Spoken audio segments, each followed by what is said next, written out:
Hey, how are you all doing? Welcome back to Man City Unplugged, your very own Man City fan channel. It's match day time again. It's Southampton versus City. It's a game away from home.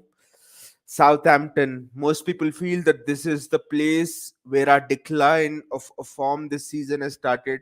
This match will not be easy, and also I think we really need to win this match. It's all. I mean, looking at Pep's press conference, he has never been so intense. I mean, in a press conference, he has literally called on his players like this is a do or die game.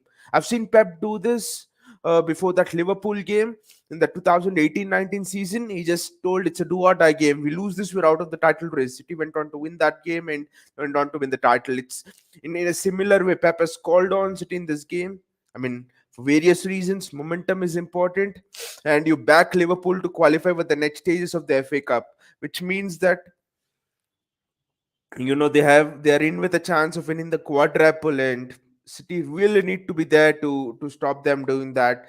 You see who are the semi-finalists in the FA Cup. Chelsea are already there, Crystal Palace is already there, and the other two semi-finalists potentially could be Liverpool, and the other one could be the winner of this match. So it's going to be interesting all round. I mean, the players are walking out onto the pitch. Interesting that Pep has gone with a few changes. Edison Stefan, that is expected because Stefan has been our cup goalkeeper in both FA Cup and Carabao Cup, and Ederson sees the other duties in the Premier League and the Champions League. But the defense is the same: Cancelo, Walker, Laporte, John Stones. I don't think Pep has any other options. Ake is just back from injury, so that is actually good.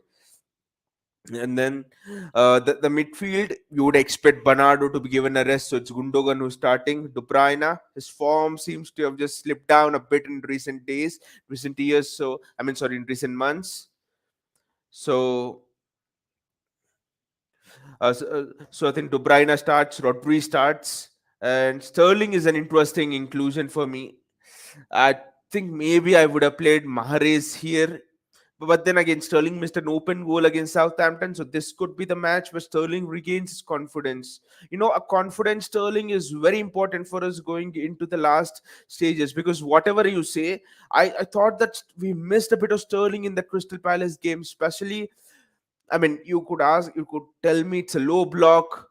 What would Sterling have done? But Sterling, he has the knack of getting into those positions. For example, Grealish passed to Bernardo, which Bernardo just missed from 3 yards out. I think Sterling would have scored that actually because of his knack of getting in those positions again and again. I think so. That is something which Sterling is really good at. So Pep would really want Sterling, they're fit, and Grealish. I think, like we have discussed yesterday on this channel as well. I think Pep thinks Grealish is the key. In, for example, unlocking Atletico, in unlocking these part the bus teams.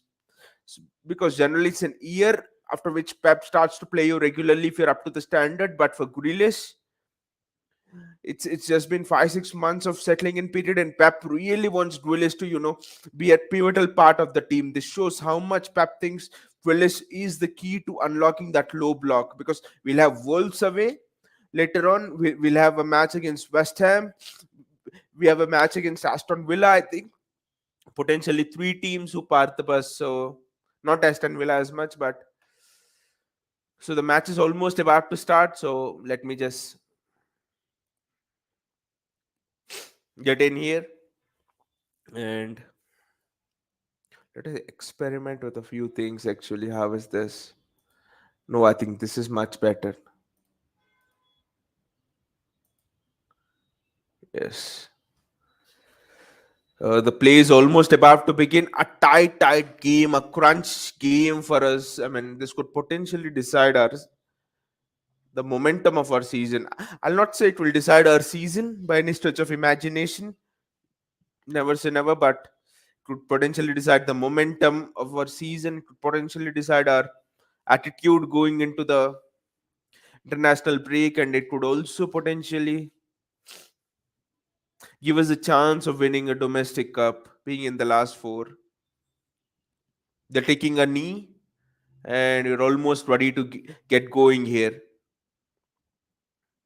The tactics will be very interesting from Southampton today. I think the match will be highly tactical. I would like to see how Rodri plays this, because one tactic which managers use are they man mark Rodri with the striker, or they cut off the supply to Rodri by shadow marking him with a striker. So think what managers have realized of late is you cut off the supply to Rodri, and City's oxygen is almost more than half of City's oxygen is cut off. So it's very interesting how Rodri deals with that. And another thing is, people are saying, I mean, m- not just people, everyone is telling that Rodri is the best DM in the world. But I think for him to be the best, yes, his performances have been very good this season, but for him to be at that level of, Claudio Makaleli, Sergio Busquets, and N'Golo Kante, I think it's a run off the back of Cancelo. Sorry, it's a run off the back of Walker there. So you see Southampton's tactics there. Attack behind City's fullbacks, press City's centre backs. This is going to be really tough, man. Talking about Atletico, this test is going to be, I think, as tough as that. Especially with the attacking pace of Southampton. You have Kyle Walker-Peters on one side, Livramento on the other side. You have Adam Armstrong, who's very pacey, and it's already a free kick for Southampton. So this is a bit of worrying times. Free kick is into the box. I think the first goal will be key here. First, if Southampton get the first goal, they can just sit back and counter us. If we get the first goal, I think we'll have the chance to dictate the tempo of this game. I think in these sort of games, especially teams playing low block, teams pressing you from that sort of mid block sort of region, I think it's very important to get the first goal. Cancelo not able to collect that pass cleanly. Gundogan back to Laporte. Cancelo. Look at that. They're pressing City's fullbacks. The pressing City centre backs. The high press from Southampton is on. It's up to City to play through the press. Kyle Walker, Rodri distributing the ball well. There's no one placed on Rodri. It's a relief, actually. The ball was just too heavy for Raheem Sterling.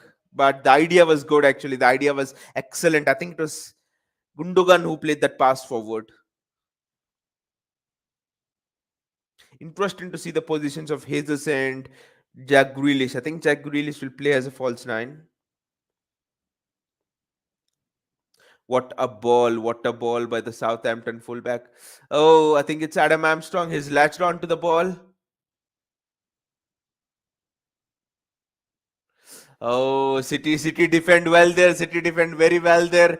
Look at that. That is really good counter-attacking play. Southampton are in here with purpose.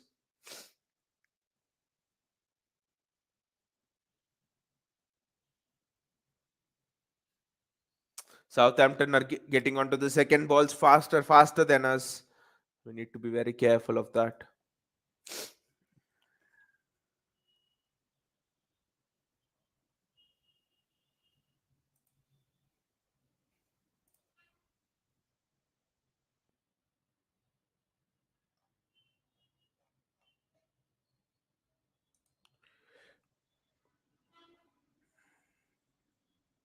Look at that. Runners from midfield. That is what is bothering City.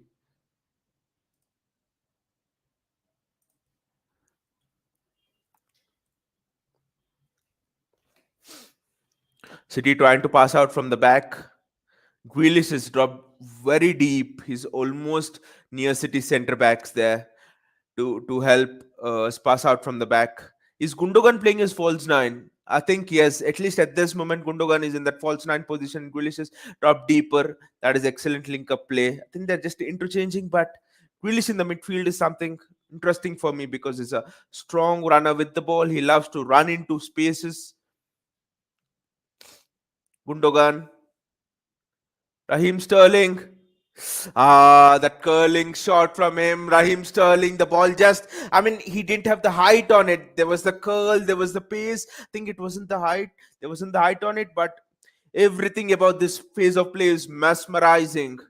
Gundogan dropping into that false nine position. Grealish coming there. Southampton confused on what to do. Sterling popping up there, creating an overload of 4v2 in that left back position.